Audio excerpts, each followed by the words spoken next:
During our investigation into the Trump inauguration protests, one of our journalists set up a meeting with Ryan Clayton of Americans Take Action. Let me give you like an example scenario.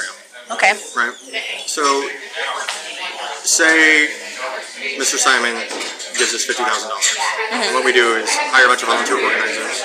They recruit a bunch of volunteers. So we have a lot of people we talk to about the electoral college stuff. Right? They come to town. They get on the bus. They come here, and then 10 of those people decide part of what they want to do is go and shut down a bridge leading into the city because that'll keep people from coming in to Washington, D.C. on the day of the event. Right? Is that something you guys would be comfortable in funding? Have you been able to successfully do stuff like that before? I mean, not a bridge, but definitely locations. But like I said, we're not the idea people, so I don't think we're not going to suggest anything, and we're not going to come forward. I think we would just, nod our heads to whatever you plan to do.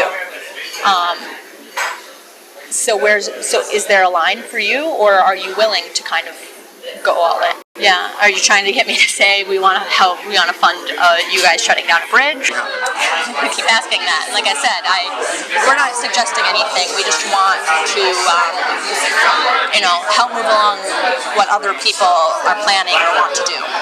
In every investigation, there is the chance that we can be compromised. And by the end of this meeting, it was obvious that we had been set up by Clayton. Can you please keep your hands where you can see them? I would keep your hands where you can see them. I'm going to be leaving. In our push for the truth, we made a few enemies who don't appreciate us uncovering their lies. Last October, we caught Bob Kramer from Democracy Partners and his fellow colleagues admitting to inciting violence at Trump rallies. And they must still be bitter about it because when our journalist walked out of the meeting with Clayton, Lauren Windsor, a Democracy Partners associate, was waiting. Hey, Angela! Right? Angela, or is it Allison Grant? You work for James O'Keefe, right? Have you been to the Rape Barn too? Are you hooking up with him? Is he your boyfriend? Is James your boyfriend? What you're about to see is frightening, abusive, and totally without provocation. Ryan Clayton and Lauren Windsor and several cohorts proceed to scream sexual allegations and generally verbally assault our young female reporter for 20 minutes, following her down the streets in Washington, D.C. Let me ask you a question. What does it feel like to work for a convicted criminal, a liar, and an alleged molester? Bozos! What does that feel like?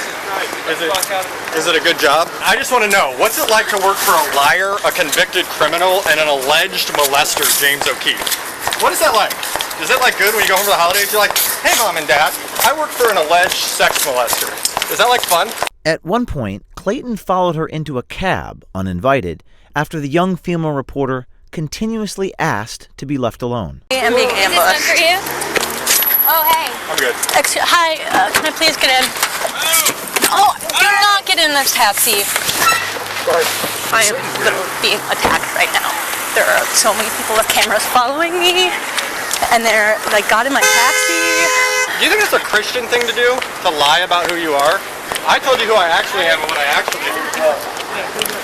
They're getting in the taxi with me. I can't. Have you or any of your coworkers ever been sexually molested by James O'Keefe? Has that ever happened? Do you know of that happening?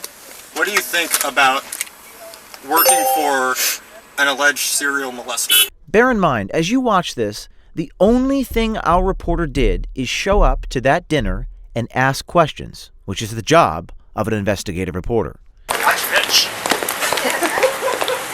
Hey, give me a second. Hey, I just want to say one thing to the person on the phone. Can you please move Bob out of Kramer my way? sends his regards. Thank you. Bob sends his regards. Hey, but you know what? You're the bad guy. Excuse me. You're the bad guy. You've been creamed!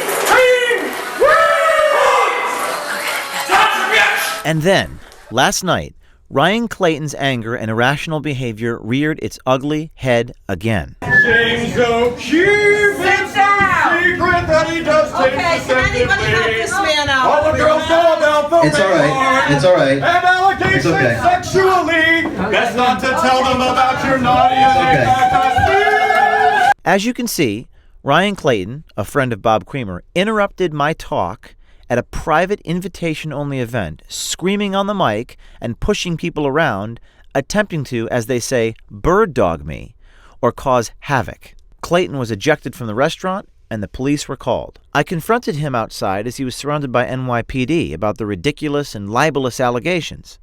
Violence, agitation, aggression, these people are unhinged and dangerous. Are you Ryan Clayton? Are we still meeting, James? Remember you called me and you said you wanted to meet. I'm not gonna shake your hand. Do you want to have a conversation now? So I'm giving this speech and I say I'm going to go downstairs to actually ask Clayton a question, walk downstairs, walk out on the streets of New York, find Clayton standing there. He looks fine, looked like he didn't have a problem. I asked him, why are you throwing these spurious, ridiculous allegations at me? And then the next day, online, these images pop up of him in a brace. Well, we hope Clayton gets better. So what is this all about? What is happening here? What you have is a group of people, Ryan Clayton, Lauren Windsor, others, who are trying to disrupt us, who are trying to wreak havoc upon Project Veritas, intimidate us, frighten these people at this private event, which, by the way, these people have a First Amendment right to have a private event. Veritas embeds people. We don't disrupt people. We don't create violent situations. We don't physically get in people's faces and grab microphones away from people in an aggressive way. You have here is an attempt to brand us and create a false media narrative in order to stop us. Veritas doesn't want to stop people. We want to show people for what they are. We want everyone to see what's going on. These attempts to stop us and to stop anyone are not going to work because we have the video and we have more videos. So Ryan Clayton, give it your best shot, buddy.